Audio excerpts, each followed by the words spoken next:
Hey, thanks for tuning into the PSY TAi podcast, number hashtag 18, man. FDA approved some drug trials. We're going to go over this Vice article, but before any of that, let's cue this intro.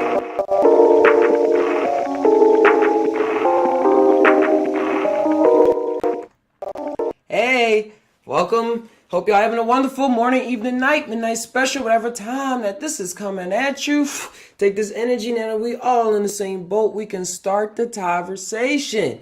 All right, we're going to get this live show going. If y'all see me taking pauses, it's because it's a connection going. I ain't no excuses. This is we just having a good time. We're going to report some psychedelic news. But before I start anything, I must say that the PSY TAi podcast does not support the use of illegal or legal drugs. Your body is your body. What we do is we go over research articles that scientists have conducted, and plus I give my 2 cents on reality and my past experiences. You do what you do. I'm not telling you what to do. All right, past that. All right, so it's been a nice morning so far. I've got up pretty early, got a nice fresh start, got some water in me, some agua.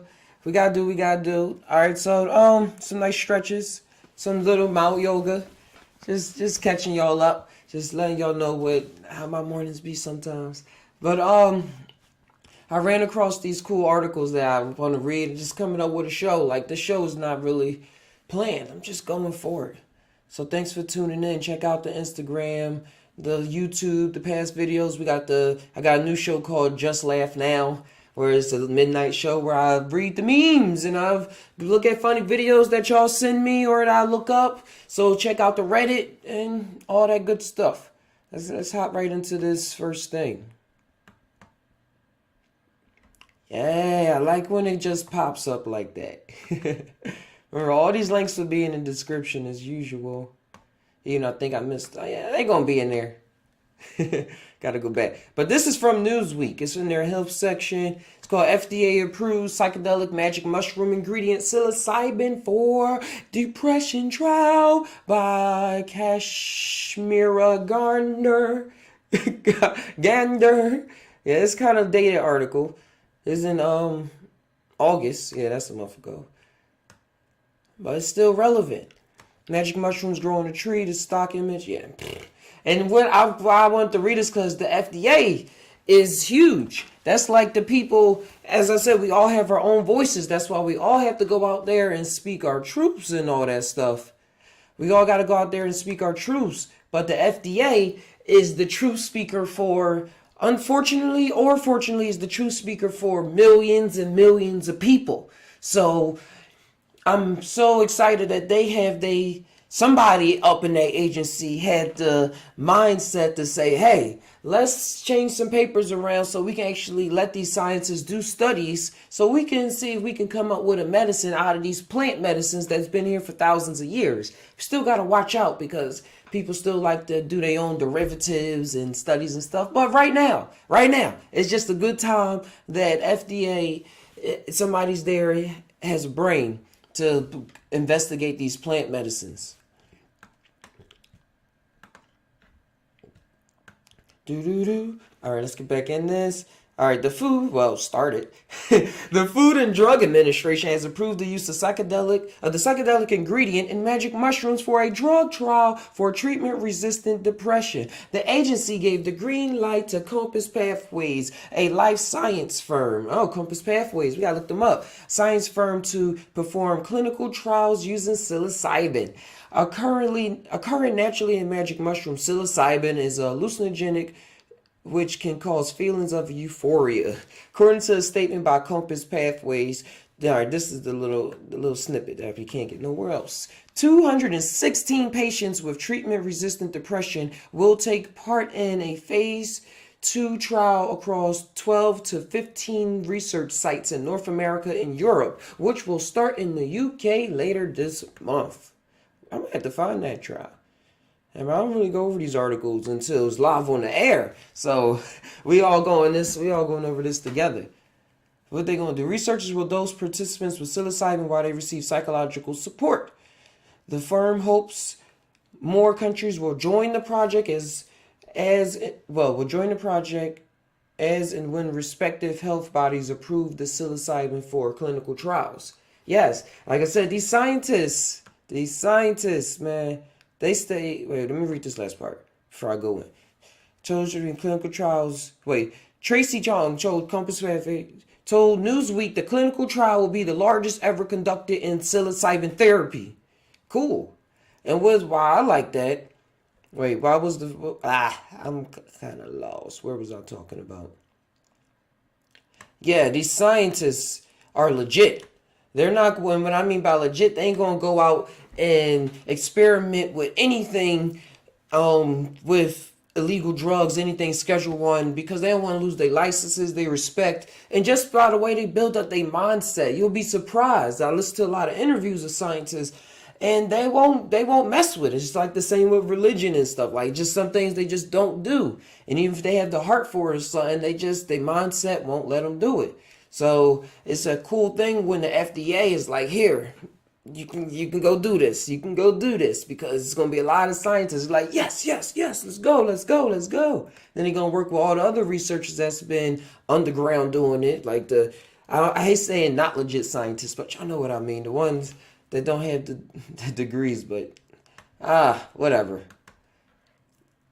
Jump back in this.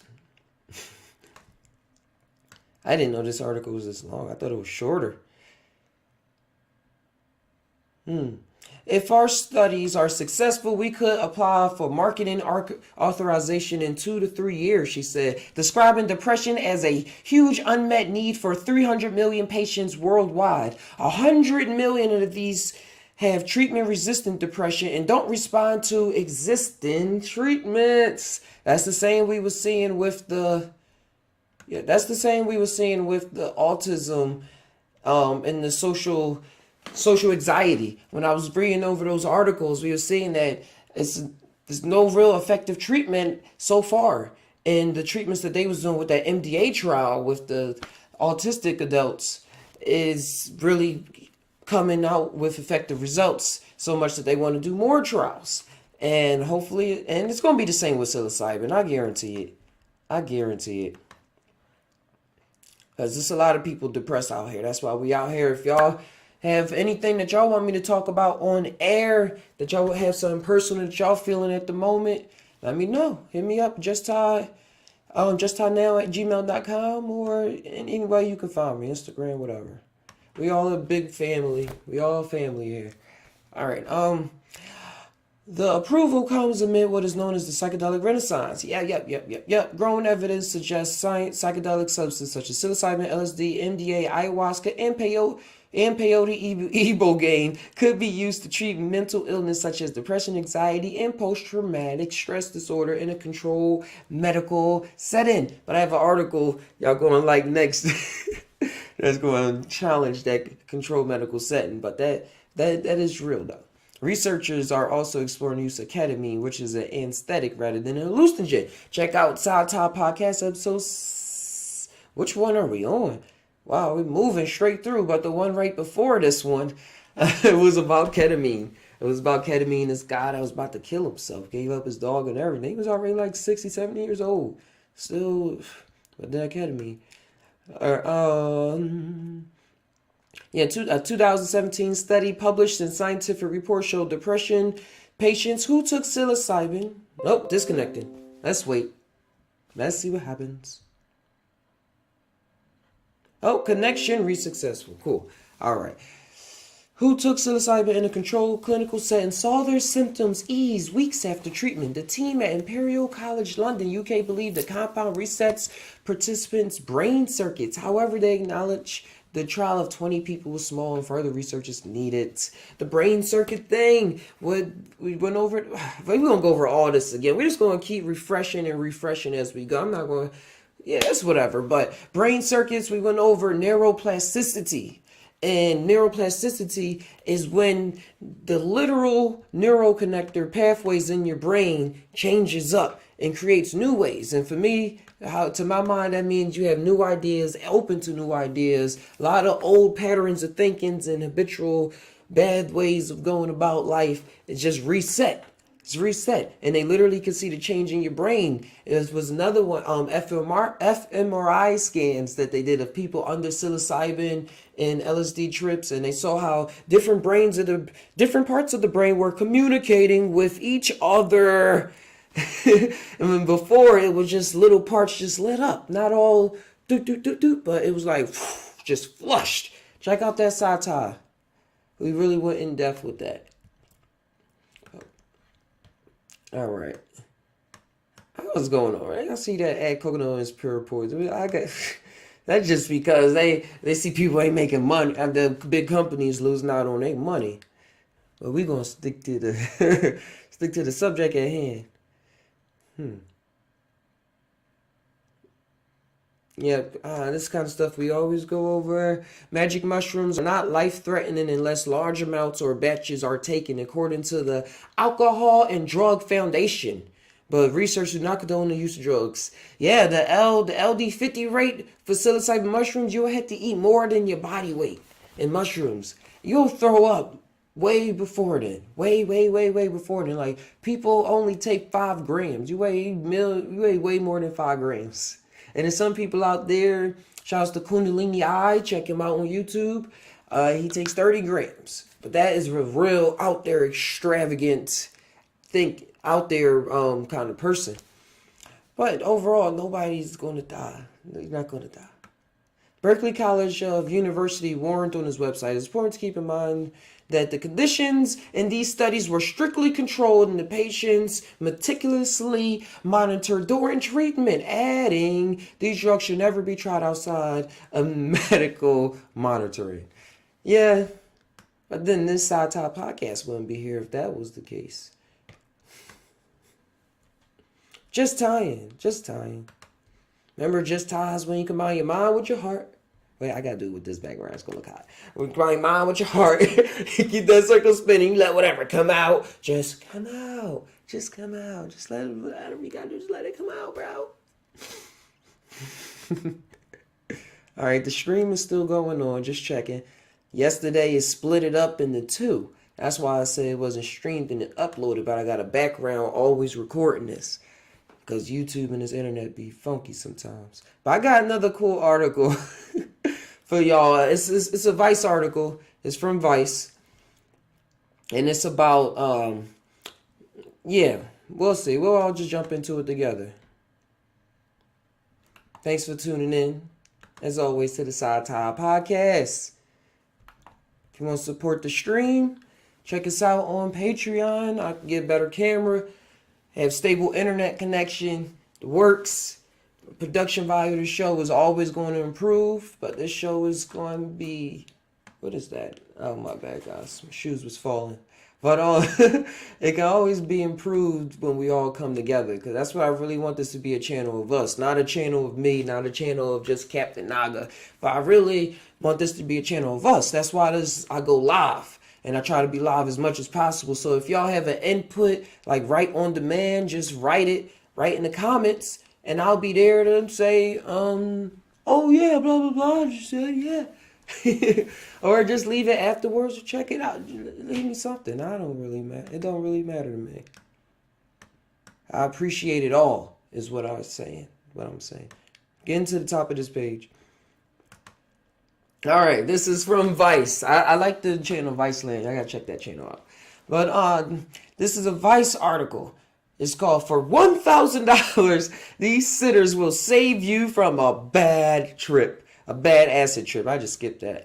Yes, being a professional trip sitter is actually a job. All right, let's see. This is some underground stuff. Like I said, send me any kind of article. I really don't care. As long as it's psychedelic and about uplifting people. That's what I do care about. And if it's putting people down, I'll just say why they shouldn't be putting people down. Send me anything. All right. It's just thinking to spit the scroll down. That's when I'm talking my way out of this. All right. Before we're getting on a plane, it's a good idea to know the safety guidelines for air travel. Buckle your seat belts. Wait. No. Oh, My bad, guys. Buckle your seatbelts, know your exits, and in an unlikely event of an in-flight emergency, follow your crew's instructions. Taking psychedelics can be like air travel. People do it all the time. It's usually fine. But when it's not fine, it's sometimes very bad, and that's when a sitter comes in. Gotta love Vice, man. On an airplane, you have attendants to go to in case something goes wrong, said Grace, who works as a sitter on an acid trip. Is much the same. People need to know that they're safe and they're okay. These are people's like, I'm gonna make my own job. Like I said, you literally do anything you want in this world. Let's see what they really up to. For $1,000, Grace and her partner, PJ, who asked that I change their names, obviously, will literally sit with you in your home while you go on a psychedelic voyage, which usually entails taking LSD, MDMA, or psilocybin mushrooms. They don't procure or provide the drugs. They're just there to make sure you have a safe experience. This is I really like this though. I really appreciate Grace and PJ. Okay. Because not everybody is going to be able to sign up for these clinical trials. And it's going to take years, just like with marijuana. Prohibition doesn't work. That's how the mafia formed when... Wait, let me go in real fast. That's how the mafia formed when they had the prohibition of alcohol. When they said, nope, y'all can't drink no more. The mafia was like, we going to provide it for y'all. We got y'all, and then we going to kill everybody in the process. But this is a whole nother field. And I'm happy that when it comes to psilocybin and everything, unlike alcohol, there are people out there that want to go out on the field and not administrate it. Like they said, they ain't giving out the drug or nothing. They're just there to make sure that you don't go through a horrible psychosis that you're not able to work your way out of it for years upon years. There's some people out here that's been already experimenting with these drugs, plant medicines, like since the 60s, 50s, and some shamans, if you go to other countries, they like they are like hitting 70 and stuff now, people from 60s and stuff, but I guess around the world, that age group, they've been messing with these psilocybin and LSD and stuff for years. And they went off to start all these huge companies, and other ones, they was like, I'm just going to help out. I'm just going to stay and lie low and go out and just help people because they see how much it transformed their lives. And they want to go out and not evangelize because it's not a religion, but say, hey. And the thing about mushrooms and religions, that everybody has their own story. It's all similar conclusions. We all come to these cliches and stuff like that. But your story is your story. And that's what I'm big on. Your experience is your experience. Your cleansing is your cleansing. You can't watch a movie and then say you experience skydiving. You gotta skydive yourself. Or else you just fronting. And then the skeleton's going to come out sooner or later, or you'll get everything you want and still not be happy. All right. It's just a PSY TAi podcast, Okay. I was about to say, all right, where is we bees on this papers? All right, in general, this is what they really up to. In general, we keeping an eye out for the person, said PJ. We can watch out for things like breath, see how they're looking, check in briefly to ask, all okay? They meet with their clients beforehand to get to know them, discuss why they've decided to take a psychedelic. Some are merely curious, some hope to work through a trauma or ease anxiety. On the day of the trip, PJ and Grace bring playlists and sage or Palo Santo to set a ceremonial mood, then settle in comfortably near this client for anywhere near the 6 to 10 hours. The primary goal is what many sitters I spoke with called holding a safe place, not guiding or shaping one's experience, just being there. One of the typical things we could say is, you are safe. That's a good one, said PJ. And if they're having a rough time, the sitter reminds them, this will end. Oh, hold on one second. Yeah, this will end, man. While I'm trying to do this. Wow. I had the wrong article up. It still won't let me scroll. But I... that's funny. But it's still up there for you guys to watch. I mean to read. There we go. Now it's scrolling.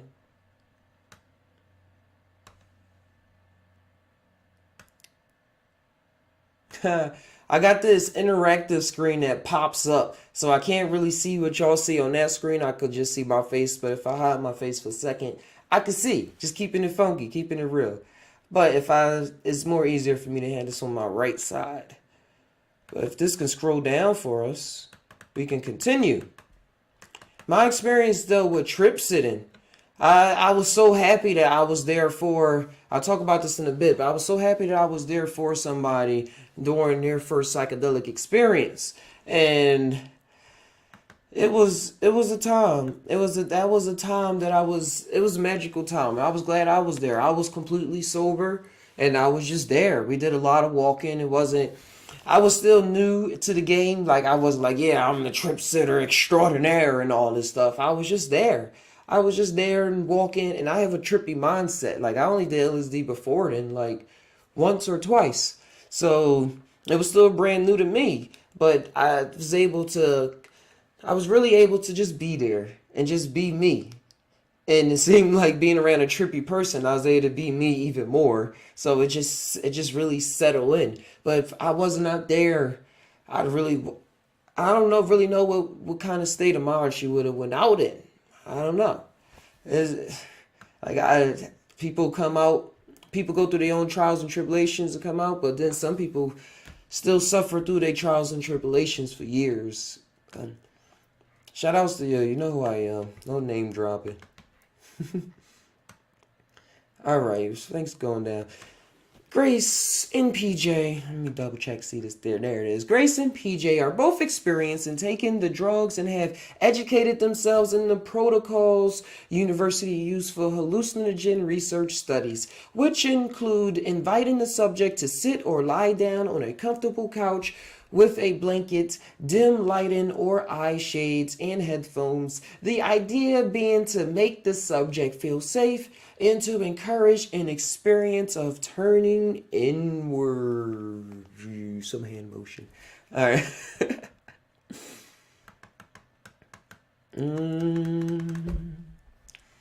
The 1,000, yeah. Let's see what this $1,000 fee is for. It has to be for a reason, you know? Because that's very, very expensive, if you ask me. The $1,000 fee includes the initial consult, the day-long trip, and a post-trip discussion in the following weeks, if the client wishes.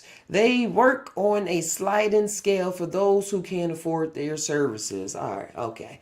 We don't want to be only for wealthy people, said PJ. We're not rigid. If somebody has the money, then all the better. But if they don't, we'll probably work with them. Okay, alright, these some legit people. That was just the other voice in my head. Like, what is going on? I don't understand.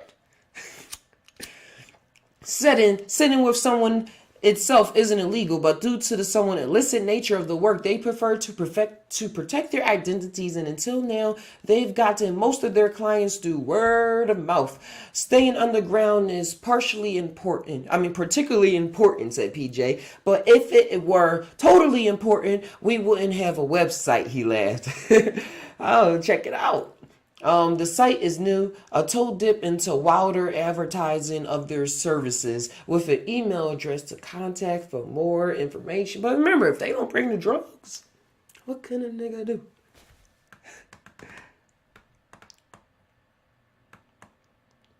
Oh, I would watch that if I wouldn't think we wouldn't get copyrighted. Because remember, it's a podcast. We just watch and do whatever No real form, man. But y'all know what a podcast is. That's why y'all watching. My lighter. It's not working. All right.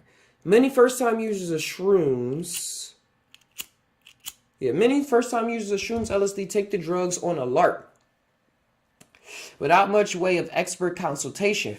But in the psychedelic community, having a sitter is widely recommended, especially for newbies. In his 2011 book, The Psychedelic Explorer's Guide, psychologist James Fadiman, that's the one that really puts out the microdosing scheduling that a lot of people follow, that 3-4 day thing, wrote that importance of a guide cannot be overstated. Your guide knows the terrain, consents where you are, and will be able to advise or caution you as appropriate. He wrote, a well-structured session makes it far less likely that earlier psychedelic experience will be meaningful, healthy, and life-enhancing. You want to be able to get the good out of it. Be able to meet that light, be able to meet that all-encompassing love that many people don't experience unless they have a near-death experience or something of the kind. All right, let's go. Oh, wow, look at this. He's saying exactly what I was shouting him out for. Fadiman recommends a 3-day process, 1 day resting and emotionally preparing, 1 day on the substance, and a 3rd day to reflect and write observations about the experience. It's much in line with what Grace and PJ practice. I know a thing or two. I got my little 2 cents to drop every once in a while. But I just want this forum to be a free forum, to be an open platform, not just me yip-yapping to the camera all day.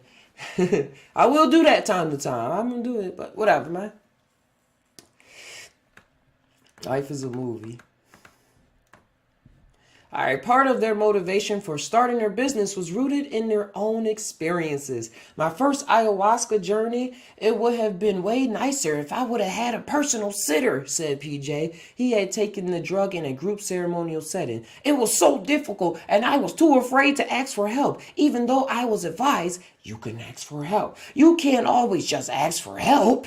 It was informed the way he works with people now. I'll know to ask. Check in, not to wait for someone to tell me I wanted help, but I didn't ask for it. I know that feeling. And I've seen people in that feeling. That's why it's always good to ask people, are you okay? You doing good? Having a good day? I'm wishing you well. I hope that you're having a positive experience with your day. Greetings matter. And that's all about being proper. Like life is a trip. We always on some kind of trip. And a lot of us don't speak up about our depression, about what's going on. Even it could be so little, but sometimes we gotta put a foot in the door, you know?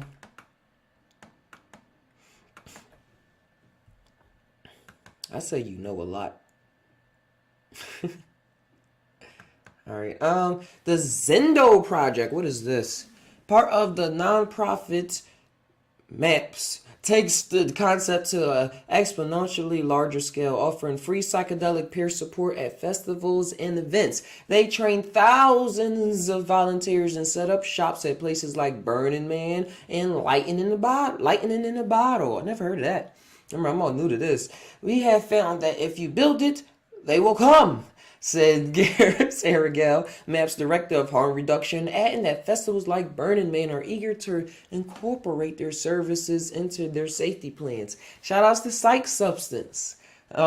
People who are having a difficult time, drug-induced or otherwise, often are afraid to ask for support, or there is no support actually available.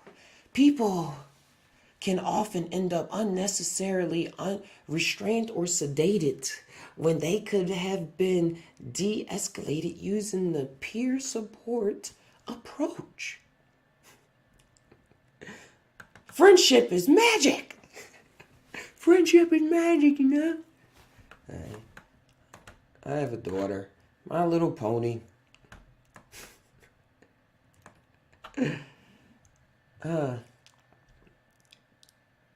Well, yeah, like again, this article is way longer than I thought. I don't want to know what's next.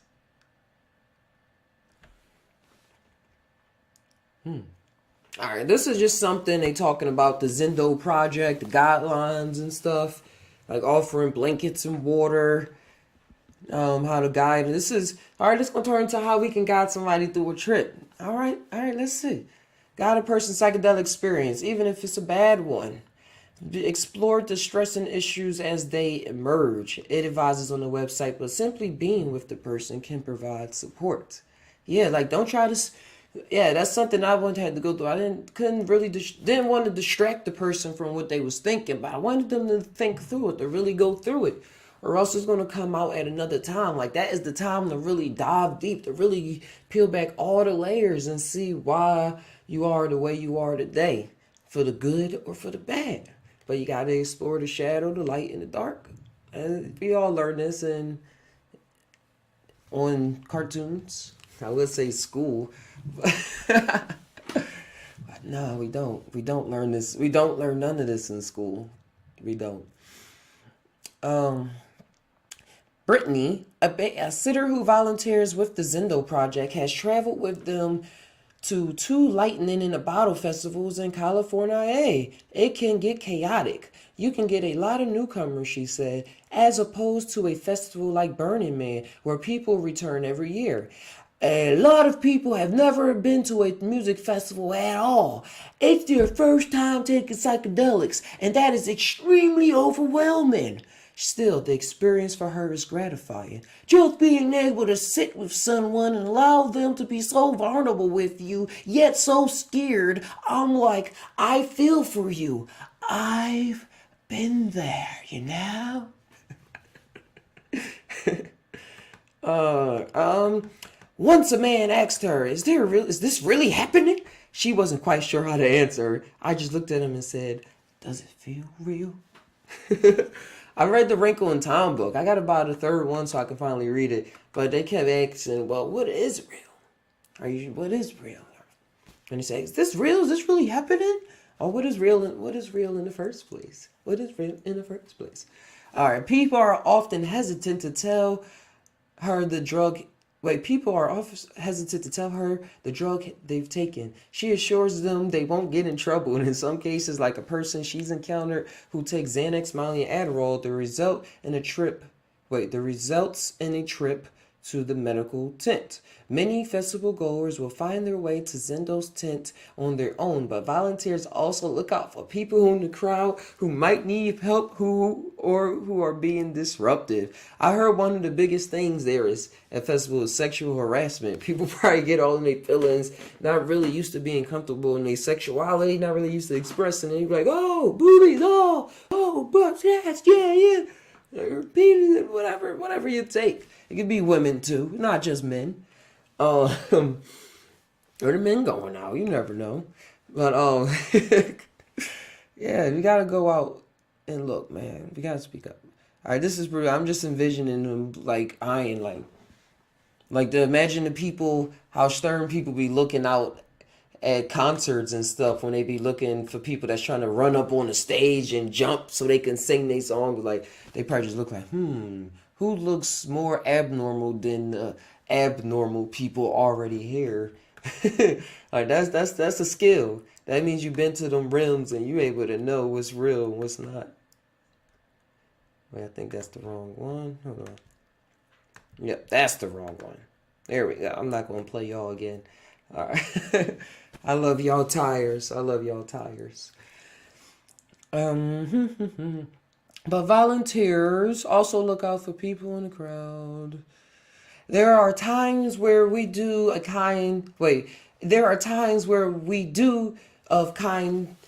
to kind of shuffle them kindly towards the Zendo tent. And sometimes they can take a long time. I had that experience trying to get somebody out the house so they can get some air. They did not. I said, come on, we got to get some air. They didn't want to sit down or anything. I was advising them, we got to get some air. And they were just like resistant to leaving the house. So things really get real. And you don't want to just like pick them up and say, we're going. Because that would just really disrupt everything. And that energy you pushing out, saying, yeah. They feel all of that. Everything that you feel, rather, I don't care how you rationalize it, at baseline is anger, is happiness, is joy, sadness. Those are all real. All right, let's go. She said, and then told me a story about a person who just sat in the dirt for 3 hours while attempting to coax them inside. Whew. That's why you gotta do your research. That's why you gotta continue watching the PSY TAi and other podcasts and do your research so that you know about these compounds before you get into them. And that's why I gave that warning at the beginning of the video, censors. YouTube and Facebook, whoever, yeah, y'all know. Set. All right, she also said with people who don't speak at all, people who think they might be dying. Once a man asked her, is this really happening? She wasn't quite sure. We went over that. Does it feel real? He got very emotional. Yeah, this is the response. He got very emotional and said he didn't know. And I said, I think if you're breathing, it's real. And that pulled him out of his emotions and he felt better. We just want to make sure we're in a grounded space so we're not affecting anyone's experience and making it more difficult for them, she told me. Everyone just wants to make sure they're not going to die. And that's why knowing the LD50 rate and knowing that you just reminding yourself that you just took, if you have to remind yourself you just took a drug, you just took a plant medicine, it really gets you out of the thing that you're dying. Because you literally do feel like you're dying. Check out the DMT and the NDE experience videos, podcast that I made. But psychedelic experiences are really being compared to near-death experiences. With alongside the realms that you go to as well. Like the realms, like seeing colors you never seen before, seeing shapes, dimensions, 4, 5, 6 dimensional figures, sacred geometry. I would say sacred geometry. All of that is so awesome and is there. And yeah, what was I talking about? Oh yeah, people dying. And these are the same experience people have near-death experiences, and that's the closest we have to what happens when you move on from this realm. And it matches a lot of the old ancient texts. But the cool thing about these psychedelic experiences that they're happening in 2018 and not 2,000, 3,000 years ago. So now we should be able, if we are open-minded enough, to get some new revelations on life instead of relying on old history, somebody else's history. Now we can get our history because the people back then was telling us the tools, but it was just so coded and so mucked up and mudded up, and the real people that all knew the truth, they had to go underground and they had to always just bring out stuff and put it out in the pot. This just me just tying. Just think about it. If they had to put out stuff slowly throughout time, or consciousness just put out stuff slowly throughout time, whatever entity. It's just something, whatever's playing with time. And y'all know about these underground cults, the Mithra cults that was mushrooms and stuff like that. It's a lot. It's a lot to tie about ancient cultures and how they still exist and they just exist in new ways today. But a lot of people are just so stuck on learning so much about the past that they not seeing what's going on now.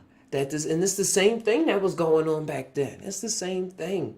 And to say, as y'all hear people say, history repeats itself. Who knows? Just TAi, just TAi, just TAi. Internet moving all nice. I'm happy about that. Alright, we're going to get through this article. I promise. We're going to get through this. Just hold on tight. Buckle your seatbelts, man. This is going to be a roller coaster. Alright, even if a person is having a positive experience on a psychedelic, it can still be helpful to have a sitter, Brittany told me. You might need assistance getting to the restroom when your sense of perception is disordered, for example, or water to avoid dehydration. Make sure you drink your water. I made the mistake of not having no water during this podcast, and my throat is dry. You might need assistance. Yep, yep, yep. She also recommends being inside, maybe in your bedroom.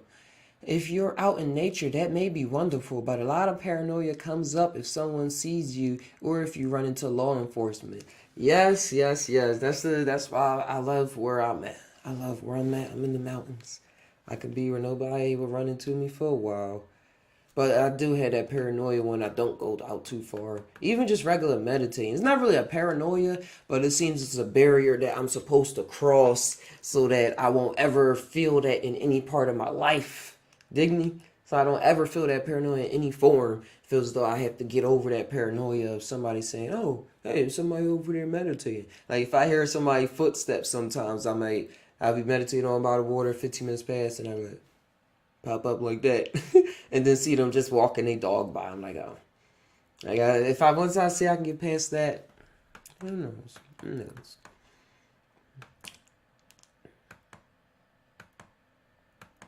All of the sitters I spoke with in law enforcement, especially growing up in Philly. I'm glad I moved here. I got past a lot of that psyche of law enforcement just running up on you, like running up from the city in Philly. That's a huge trauma. I believe that's from PTSD. All of the sitters I spoke with emphasized the importance of taking these drugs seriously, knowing the risk, and not combining psychedelics with other drugs. Fadiman goes as far as to emphasize that taking psychedelics in the context of his guidebook is not a recreational drug experience, but rather a spiritual one. And for those who like the word spiritual, you can see how I was just talking about how I believe me getting over the paranoia, somebody just walking by me will help me in other ways. That's part of my spiritual path. That's part of my spiritual journey. I don't, I spiritual. I don't know. I don't like using the word spiritual that much because of the context on it. But that's my English word right now. That's what I know. I don't beat myself up too much. I think there are lots of people that are medicinal partiers, partying under the guise of medicine. PJ said, yes, yes, yes. That's why, yeah. Others may have skimmed journalist Michael Pollan's recent book, Investigation of Psychedelics: How to Change Your Mind, and decided psychedelics would solve their problems, cure the depression, calm anxiety. It's not a quick fix. Yep, yep, yep. I thought it was getting dry, so I'm gonna skim through this a bit. Went down to Peru. Most of the stories I've seen, headline, went down to Peru, had experience, came back and cured. That's not the case at all most of the time, rather. He and Grace encouraged their clients to incorporate other modalities like meditation. That's what I be knowing. I can write these articles. Meditation, somatic body work, and Reiki. I really want to get into Reiki. I want to read a Reiki master in person before I really go into it. Yeah, that's why I say the same thing again. I will call psychedelics accelerators when used appropriately, said PJ. Yes, yes, it gives you a sneak peek of what you can be, of what's really how you really could be as that 30-year-old, 25-year-old, 40-year-old, 60-year-old. If all those traumas and things in your life never happened. And then it guides you to ways to actually not act as though they never happened, but face them in ways so that it doesn't hold you down from flying.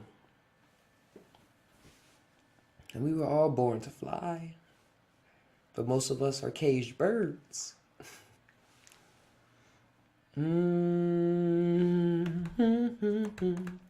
Thanks for watching the PSY TAi podcast. My throat is really, really dry. All right, we got one more part. It will give you insights and give you tools, but it's not. Yes, but it's not going to make you a spiritualistic person just because you're taking mushrooms. Shout outs to Cole Kasdan for this article. Shout outs to Vice for putting this out. Gave us a lot to carry the conversation on. Checking something real fast.